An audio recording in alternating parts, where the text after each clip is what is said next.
The first Marmaduke comic strip was published in 1954, and the series continues to be syndicated today, which is very impressive considering it only ever consisted of one joke. In the 21st century, there have been not one, but 2 film adaptations based on the Marmaduke comic strip, which begs the question, why Marmaduke?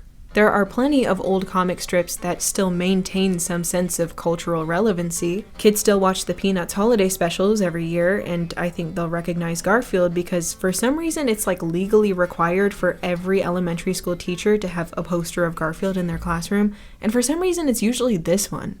I always thought that was weird. But kids don't recognize Marmaduke. They don't know who he is. It's like the equivalent of making a live-action kids movie based on like The Family Circus, or like some American studio taking the Moomins comic strips and making a movie where the Moomins are CGI and voiced by celebrities and they make dumb jokes about the Hemulans wearing dresses. Instead, they made a TV show where the Moomins are all CGI and voiced by celebrities and they make dumb jokes about the Hemulans wearing dresses. Now we know what a Hemulin wears under their dress. Not a lot. It's not a dress, it's a gown. The point is, I watched both Marmaduke movies. So I have a very special relationship with 2010's Marmaduke. When I was a kid, my siblings and I were obsessed with Night at the Museum, and we had the DVD and we would watch it all the time, and one of the trailers that was included as a preview on our DVD was Marmaduke, and we ended up seeing that trailer dozens if not hundreds of times, and to this day we quote it all the time. I know this trailer better than I know most movies.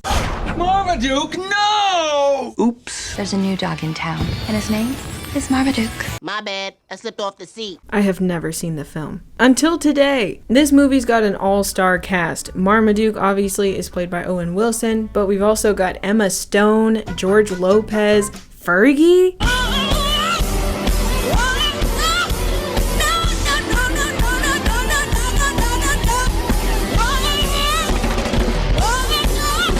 It's 8:54 in the fucking morning. In case you were wondering, she's the dog that says, "There's a new dog in town, and his name is Marmaduke." Also, this movie stars 2 different actors from the Jurassic Park franchise, William H. Macy and Judy Greer, but you probably know William H. Macy from Curious George. They went to the park every day.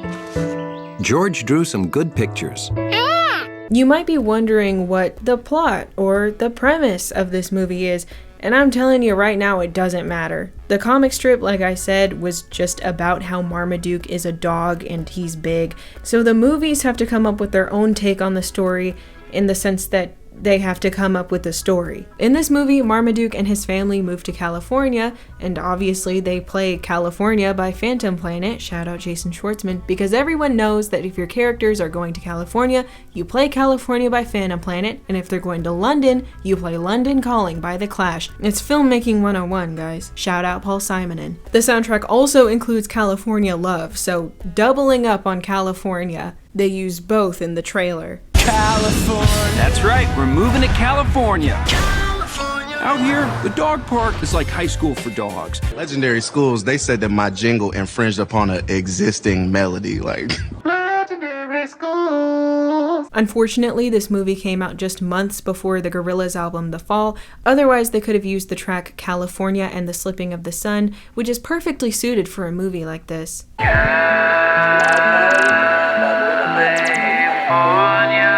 There's like a love triangle between Marmaduke and the Emma Stone dog and the Fergie dog, whose name is Jezebel, very subtle. In that aspect, it's basically Shark Tale but with dogs, and I know that sounds great, but in reality it's not that good. They also do that thing that talking dog movies do where they animate the animals' mouths, and it looks so uncanny, and it never looks good. I don't know why they do this. And you know this movie ends with a dance party.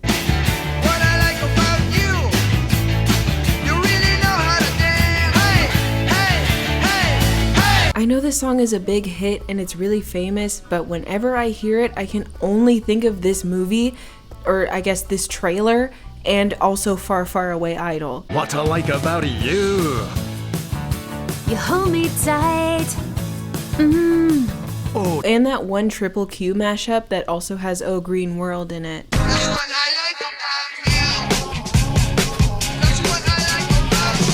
Also guys, I'm really sorry if you can hear the locusts outside my window. I don't know what's going on this summer, but these have got to be the kind of bugs they were dealing with in Jurassic World. They're so big. Listen, I've accepted that the dance party ending is just a thing that happens in kids' movies, and sometimes it can actually be pretty good. Like, look me in the eye and tell me this isn't the greatest thing you've ever seen.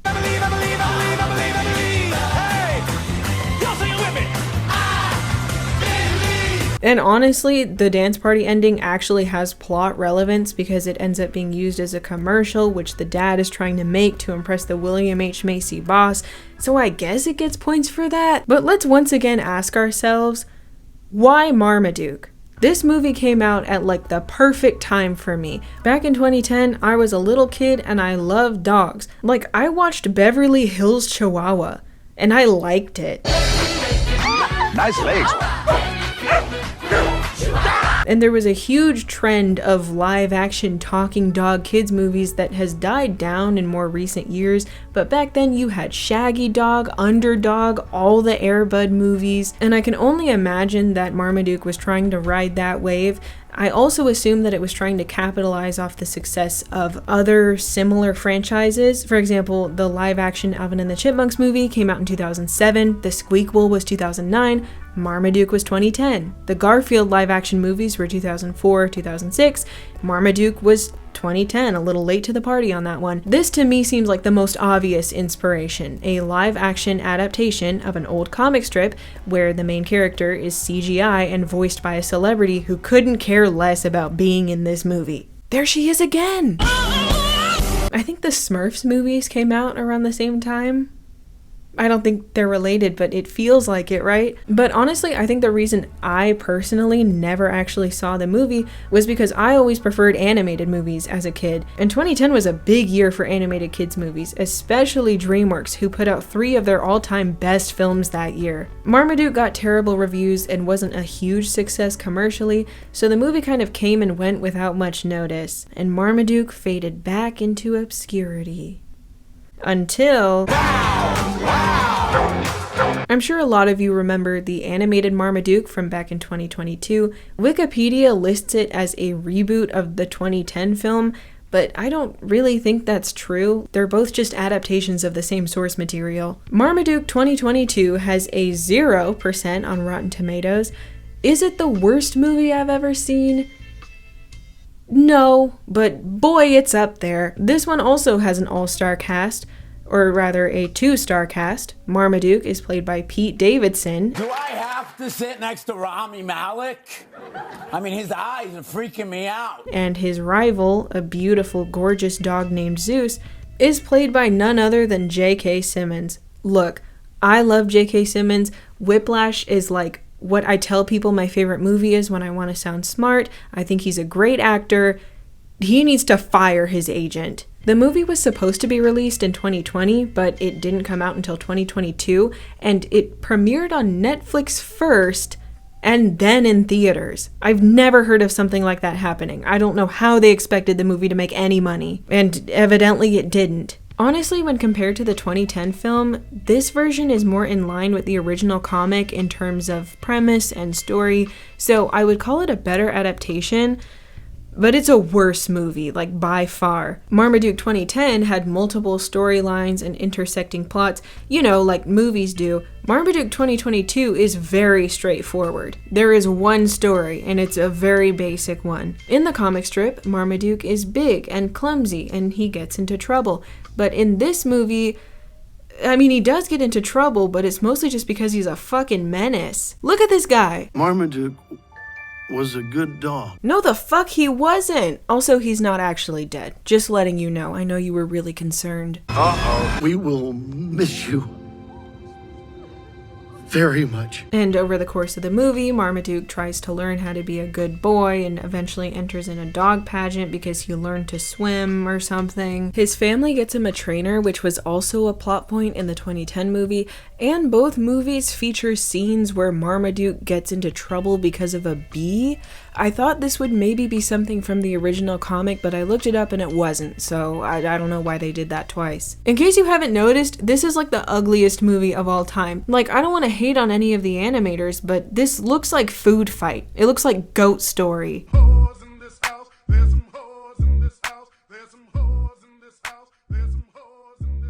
I did some digging and I found that the director of this movie also directed a few Garfield films that were like straight to DVD, as well as an animated adaptation of The Boxcar Children starring Zachary Gordon, Joey King, and J.K. Simmons. Oh, and don't forget your weekly wages, my boy. I just might. Good. Oh yeah, and he also worked on the visual effects for Jurassic Park. What the fuck is going on? And the voice acting, it's bad. It's all my fault. It's like you can tell from the way these actors deliver their lines that they know exactly what kind of movie this is, and I guess in that sense I kind of respect it. That trophy's mine. I'm supposed to be champion! You are a worthless, friendless little piece of shit. Pete Davidson isn't even a bad voice actor, it's just such a bad casting choice. There are many things I don't understand, but why Pete Davidson chose to do this is pretty high up on the list. I didn't really mention the humor in the 2010 movie, but it's just basic, gross, childish kids movie stuff. This movie has the same brand of humor, but it takes things way too far. Marmaduke! Trying to catch a rickshaw in Thailand. I'm gonna show you this footage, and I'm not going to describe to you what's happening. I'm not going to offer any commentary on the scene itself. I'm just gonna show it to you, and I'm going to say that I generally am very hesitant to say that kids' content is in any way malicious or has any kind of sinister or ill intent.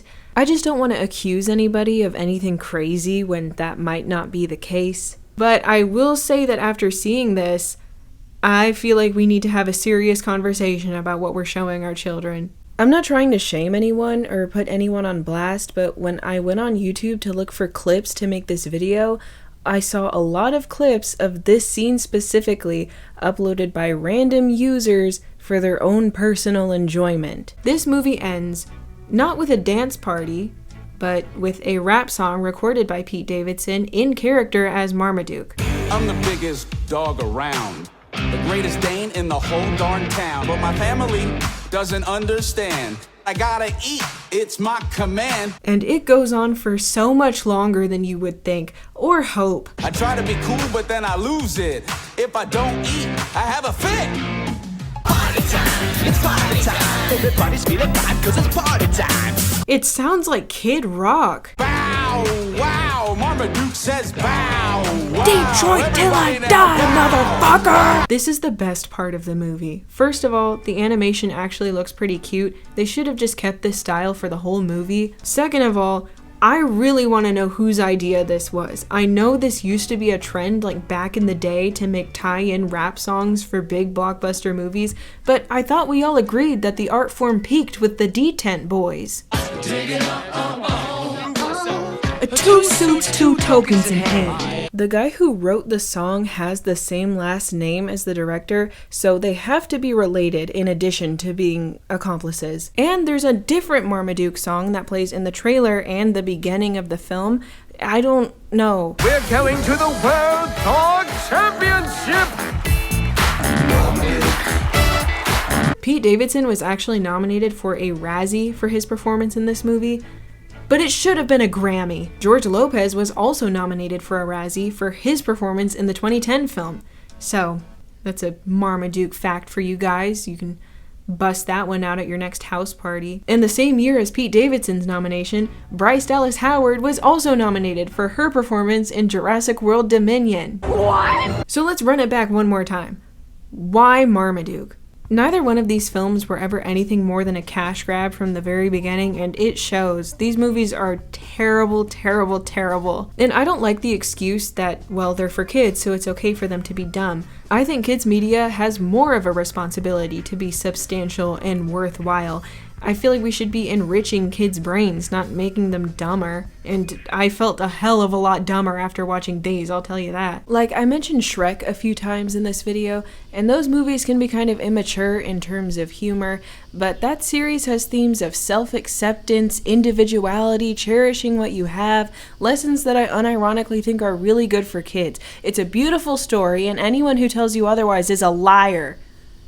I'm clearly neutral on the subject. And even as someone with no emotional attachment to the Marmaduke comic strip, I do think an adaptation could be good.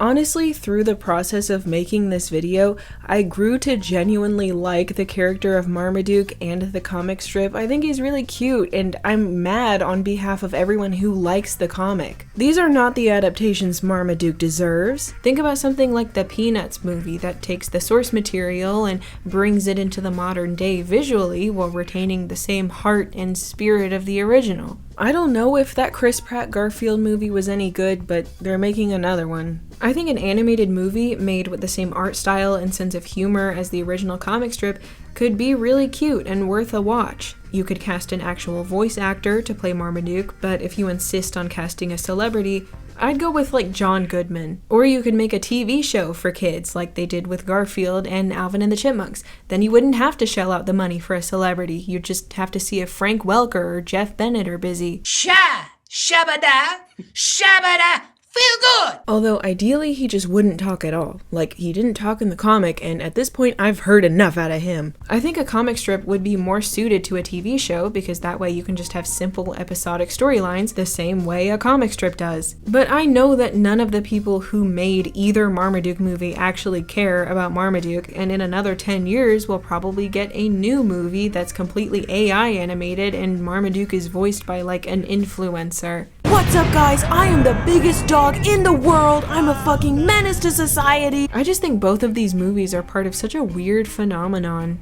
They're trying to use Marmaduke to appeal to kids who have never heard of Marmaduke. They're trying to capitalize off of trends that went out of fashion years before their release. They were both weak, feeble attempts at cash grabs that failed miserably, and it's not surprising that nobody talks about them anymore. And now that this video is over, hopefully I never will again. Thank you so much for watching this video. If you liked it, be sure to give it a thumbs up, and if you liked me, be sure to subscribe to my channel. If you want, you can even turn notifications on so you'll be the first to know the next time there's a new dog in town. You can also click the join button here on YouTube to become a member, or join my Patreon. You get a bunch of fun perks, including exclusive content, and I would really appreciate your support. Anyways, that's gonna be all from me. I've gotta go teach myself how to do those cartwheels Fergie did. Bye! Okay, here I go. Whoa!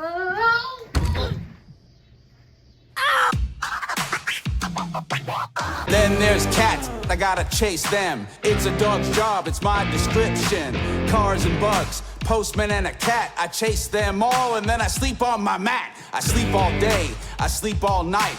Don't wake up until the morning light, and then it starts all over again.